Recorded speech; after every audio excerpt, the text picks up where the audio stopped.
We hold these truths to be self evident that all men are created equal and they are endowed by their Creator with certain unalienable rights, among which are life, liberty, and the pursuit of happiness.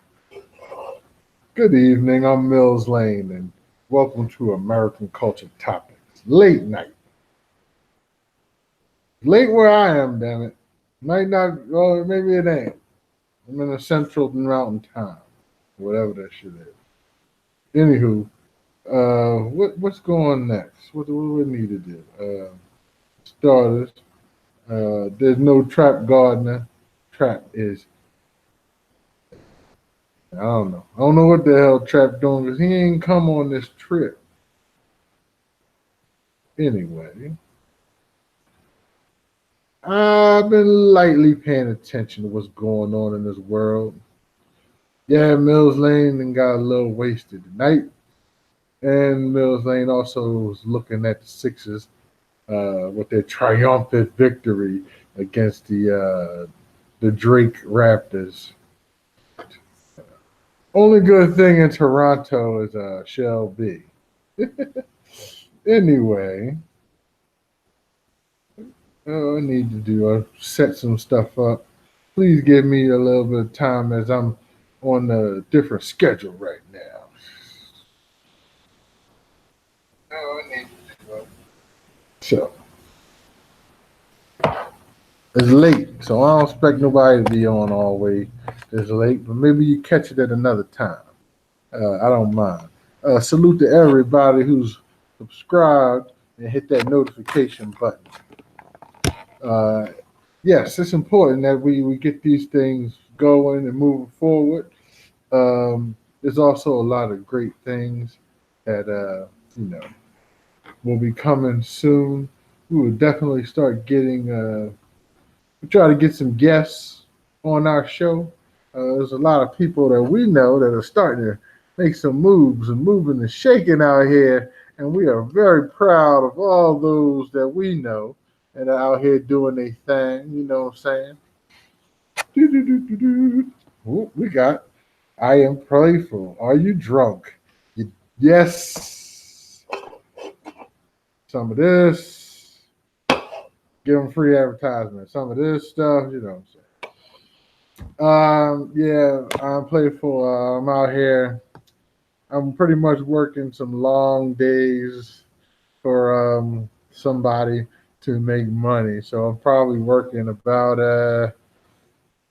it'd be nice to say 12 hours a day. So it's like half a day. You know what I'm saying? I don't partake in much else. Just a couple of alcoholic beverages every now and then. It's not the greatest thing, but you know, the key is moderation. They tell me so. As long as I don't overdo it, it shouldn't be as harmful on my body as it could be. I know people who overdrink and things happen like pancreatic cancer or liver cancer or what they call it, scoliosis. All these types of things that can happen when you drink too much. Um, let's hope I'm not causing myself that type of pain.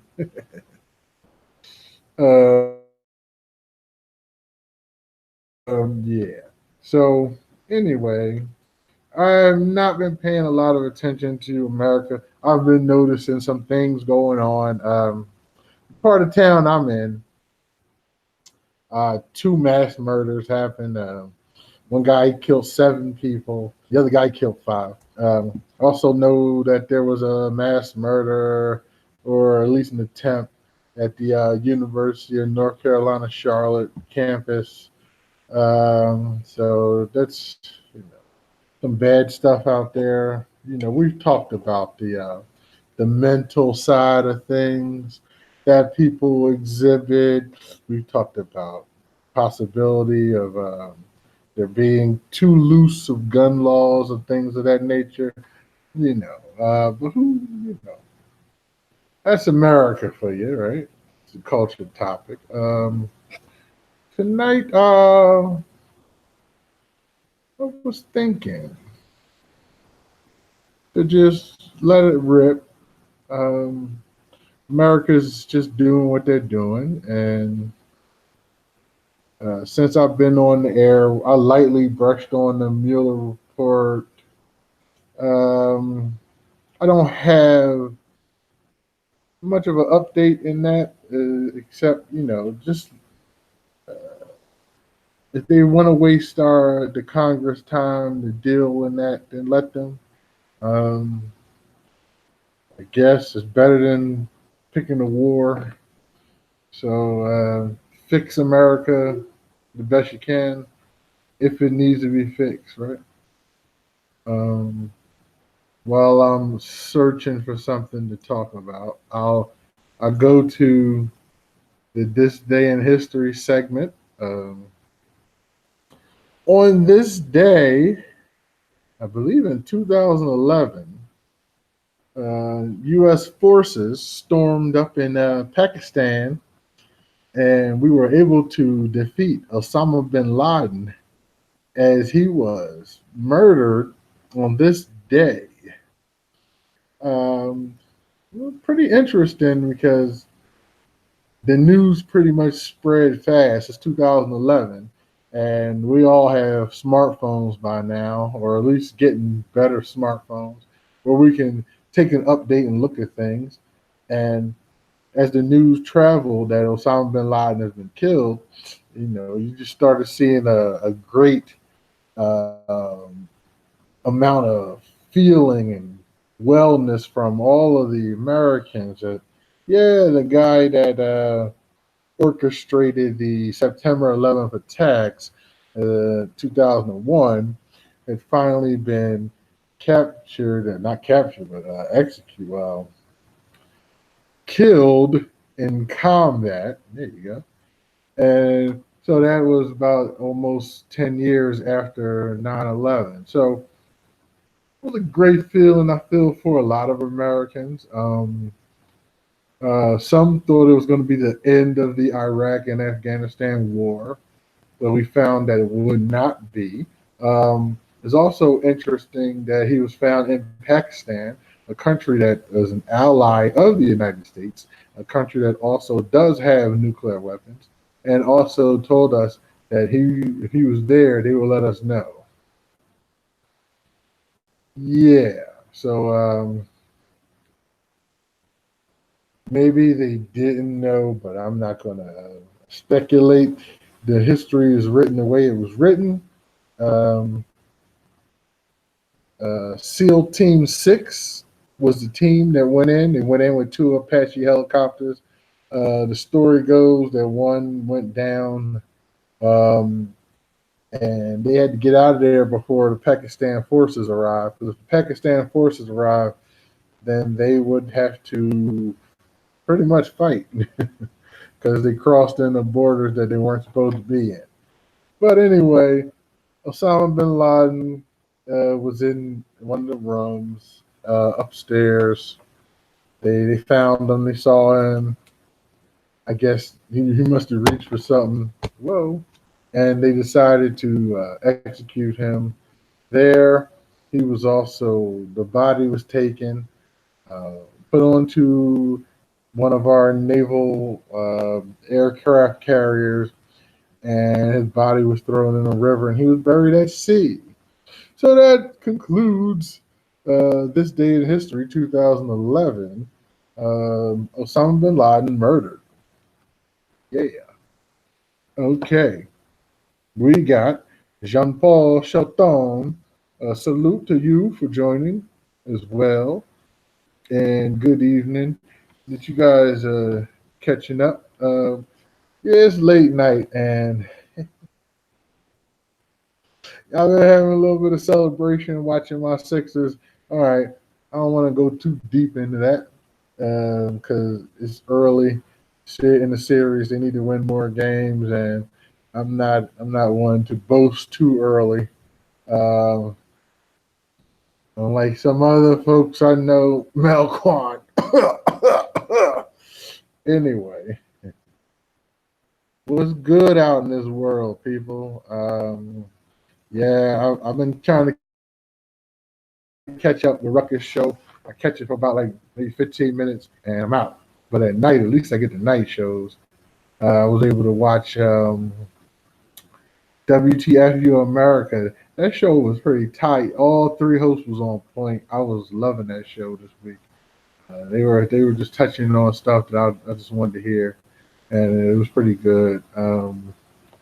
So and let's talk. That shit was phenomenal. Talking about the video games, that shit was pretty tight. So what's going on in the world, people? It's not that I'm unprepared. It's just I feel like I've been out for a whole week. I didn't do a show last week. I'm pretty much in the same situation. So I got the computer. I said I might as well plug it up and check in with the folks, those who will catch it live or those who will catch it on a rebroadcast. I'm barely keeping my eyes open. I'm not sleepy though. So what's going on in this world?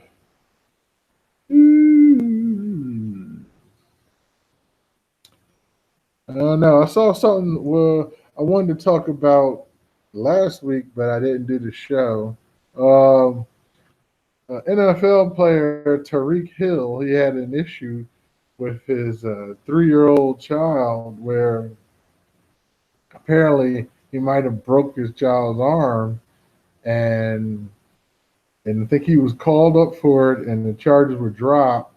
But some more evidence showed up later that his child's mother was able to obtain and get in the hands of the authorities, where apparently he was threatening her and his 3-year-old. And this happened, of course, before the child's arm was broken. So he may be in a lot of trouble. Now, if you're not familiar, Tariq Hill, he is a NFL player for the NFL's team, the Kansas City Chiefs. He plays wide receiver. And if you keep up with sports a little, even if you don't, the Kansas City Chiefs have had pretty much a tough 12 months when it comes to players and life experience, as they had to cut their running back, Kareem Hunt, who also got into an issue. His issue was with a woman he probably was dating or in the process of trying to connect with, where at a hotel room he ended up getting into a little altercation with her. Even though people were trying to break it up, but they didn't do a great job. It seemed like everybody was probably drunker than I am, and he ended up landing a little kick on the lady. And you can't just go kicking people, right? um, and I was thinking about that culture. That culture is more of, as far as speaking on Tyreek Hill, the child abuse culture. It's like something that is taboo, I think, in the country. I think we had a point in the country where you let parents handle their kids the way they wanted to handle them, and it sounded like something that was simple. It seemed easy because, in essence, you're supposed to love your children and you want the best for your children. But what we don't understand, or I should say, what we didn't know back then was a lot of these parents have issues that they're dealing with on their own, whether they feel like they're being underpaid for their performance at work, or they're having marital issues or relationship issues, issues with their own parents, where issues with the other parent of their children, where they can end up putting um, unnecessary pressure on their children that doesn't belong. There is a lot of life issues that going on inside of them, and the kid is who ends up getting it. Where they're trying to teach the kid, but they're going at an extreme, and it's probably fueled by some other things. So it's important that when I look at the child abuse piece, things happen, and it's not you just don't want people taking things out on the child. I mean, Tariq's Hill situation, we're talking about a 3-year-old child, and yeah, their bones. You don't know. I guess whatever he might have did allegedly, but you're talking about a 3-year-old where if you're yanking on a 3-year-old, you can cause harm and injury to the 3-year-old. So you have to be mindful of stuff like that. And exactly what point are you trying to prevail to a 3-year-old? Um, what actual point are you trying to get across?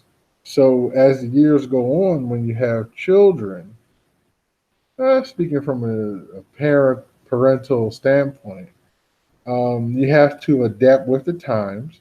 You have to understand the times, and you have to persevere through them. Once again, no manuals given on how you should raise your children. No help is given. You may get the biggest help you're going to get from the government is some type of tax deduction or tax credit. That's what you're getting from the government. Public school, okay, and if you can afford it, CHIP healthcare. That's currently what you get for having children in America. Now, as far as how you discipline the children, is going to be you're going to have to be crafty with your discipline.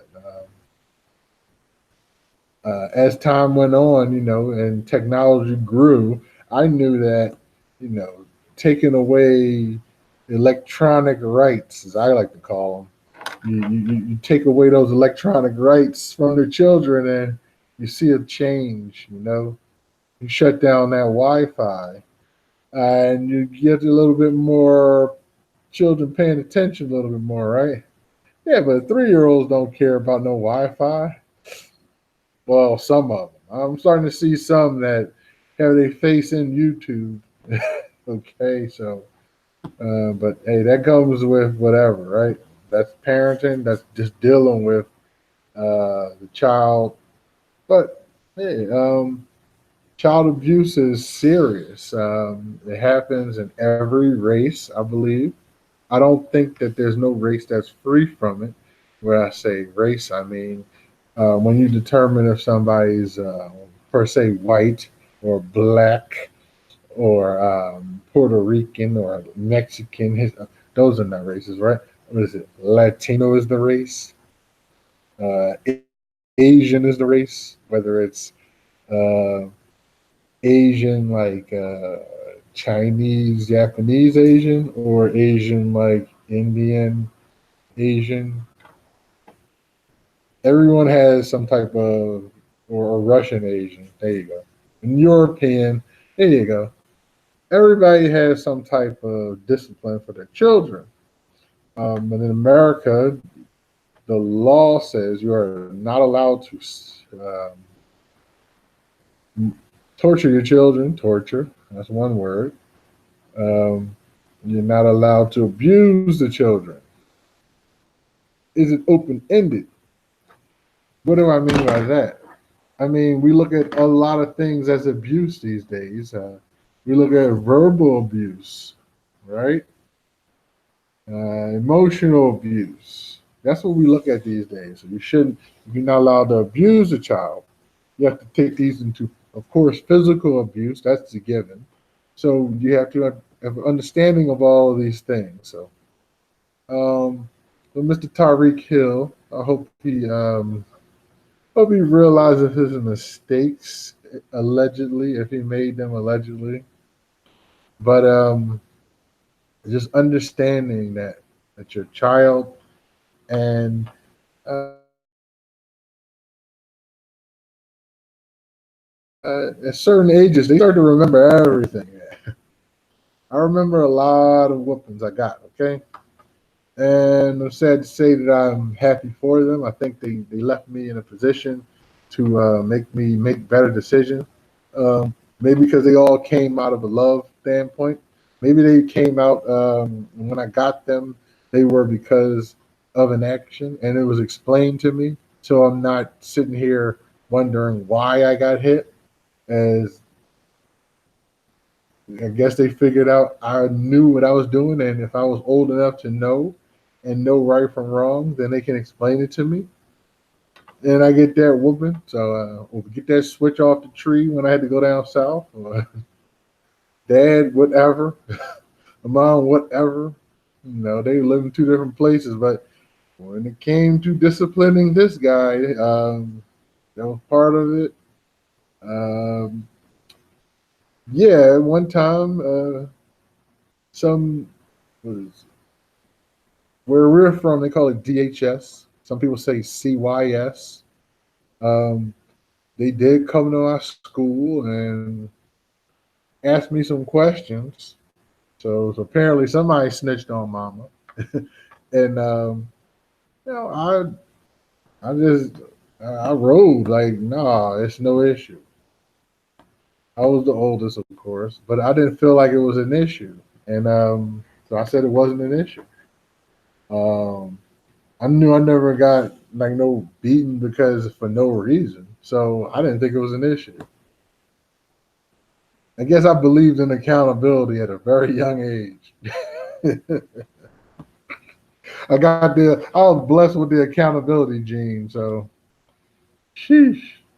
That's a dying thing in this country, I tell you that much. The accountability gene is dying at an alarming rate. Every time something happens, it's just we're looking for an excuse. We're looking for something to say, oh, it couldn't have been because of him or her. It was the environment he was in, which that couldn't play a piece of. But the accountability is just going away. I see it in workplaces. I see it in churches. It just oh, God got you. It's okay. You gonna pray. Well, you gotta, you know right, and you know better. You gotta do better too. Shoot, it's not always about the excuse. The accountability piece has gone away. People are in jobs where it's a dying job market and it's going away, and you're working at a newspaper and you're wondering what's wrong. You have to hold accountability for yourself. It's a new world, it's a new media, it's a lot of things going on. So it was a lot of jumbled up topics. That was one of the things I was thinking about was the abuse. Accountability culture is just dead. So me and Trap could beat something up like that and talk about something like that. And I had another one that was starting to wear on me. It's hey Americans, are you gonna fight these robots for your jobs? Are you just gonna let them take over? Talking to you. The robots had control right now, they would shut the stream off right now. They don't have the control yet. They will. So you just have to understand there's a part of what's going on, and you're in a country that's capitalism is number one. We're not going to debate capitalism here. We're going to accept the fact that it's the way. So what are we going to do about it? We're just going to let the robots take over. They end up everywhere. And I'm just seeing them everywhere and being applied in every way. So whenever I see a company like Uber who's going to release an IPO and going to sell stock, and people know the company, so they buy the stock, and what happens? The stock goes up, and now they have money to invest. Their investment is going to be in driverless technology. So therefore, the worker will go away. Those people that help make the money will go away. I think about a company like Amazon, who might have saved a company like the United States Postal Service by having packages delivered all the time. Hey, just keep delivering the package. And what happens? These companies get great and they say, you know what? Maybe we can have a robot deliver the package. This is your capitalism speaking. There's no morality. There's no concern for the human. We're going to figure out a way to get these packages through. And we're going to let the machines and robots do it. Are you going to continue to let the robots and the machines eviscerate your economy? I'm talking about you, the worker. Maybe the entrepreneur does not need to listen. Maybe the entrepreneur is thinking of a way to use the robot to make them money themselves.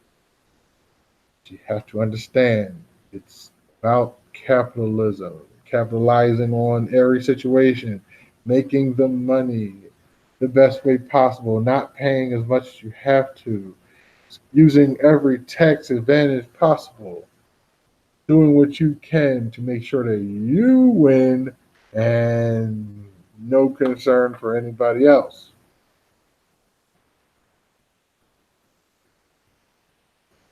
I would go to a McDonald's. I would stand in a long line. I would see the register and the person behind the register, and their work ethic was terrible. Very terrible work ethic. So what am I to do? Go to another store? Well, there's another store paying the same amount that the person at McDonald's was getting, so I'm getting the same boring, terrible experience. What can I do? Nothing. Maybe I complain to McDonald's, say, hey, it's taking too long to order the food. McDonald's says, okay, and McDonald's deploys computers, machines, touch screen, order there. You use a card anyway. You use machine to pay, so order there. And just wait for food. Then no worries. We'll use the person in the back to make the food faster. Okay, sounds good over here. Doesn't sound like nobody lost a job. Doesn't sound like I'm paying more money. Win-win, right? Not right. One more job is going away. Now we have to think, if McDonald's hires one less person, then what happens? One less person because of the robot and the machine. So I'm not trying to. Machine got mad at me for a second. I see. So okay. As the machine gets mad, it's probably time to sign off. But to understand, you are the human. And somebody's still buying newspapers. Someone is still buying or using taxi cabs. There's always going to be someone who trusts you over the machines. It's not going to be as many as it used to be in the future. They'll trust the machine. They'll trust their economy, I should say, which was whatever's cheaper versus you. So when that comes, will we be at a point where we're self-sufficient, that we don't need the capitalist currency to survive? If that's the case, then great. Let the machines do whatever they have to do. But if we still rely on the currency, we're going to have to fight the machine. So, as I fight this machine right now, I want to thank all of you for joining me this evening. It's late night. I thought I was going to get real wild. I kind of I kind of toned it down. Let's see. I got D Holla in the house. Salute D Holla. I was gonna talk reckless. I don't know what else is reckless. We covered today. Osama bin Laden was murdered.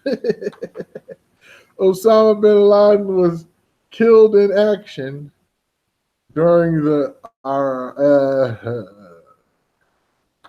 let's just say SEAL Team 6 took his ass out on this day in 2011. We covered Tyreek Hill. We covered Tyreek Hill and his alleged child abuse situation, as well as child abuse in America. We took a look at the machine and man versus machine, the rise of robotics in the workplace, and how it's going to take a humanitarian effort to stop them, and a little bit of freestyle. So, and yeah, I kind of partaked a little bit of alcohol, enjoying my 76ers get a W tonight. So I'm definitely will crash later on this evening. So salute to those who made it in live, and salute to those who decide to tune in to the rebroadcast. I saw subscribers show up, so thanks to those new subscribers. Hope you guys enjoy this show. I had a guest, they backed out at the last minute. I probably scared them off, telling them they were going to be on the show live. But anyway, I should be back in town next week, back to the normalcy of things. And for all those out there, protect your rights, protect your freedoms. This is Millz Lane. Find me at Instagram at What's Wrong with Dad, or What's Wrong W Dad. I'm also on this YouTube platform until they get rid of me, or the machines say I can't be here. And the PayPal is paypal.me/Millz Lane. And all of those are greatly appreciated. And we'll go back into the platform. So for my co-host Trap Gardner, I am Millz Lane. Thank you for joining us this evening. Thank you for joining me this evening on American Culture Topics. Salute and have a wonderful evening.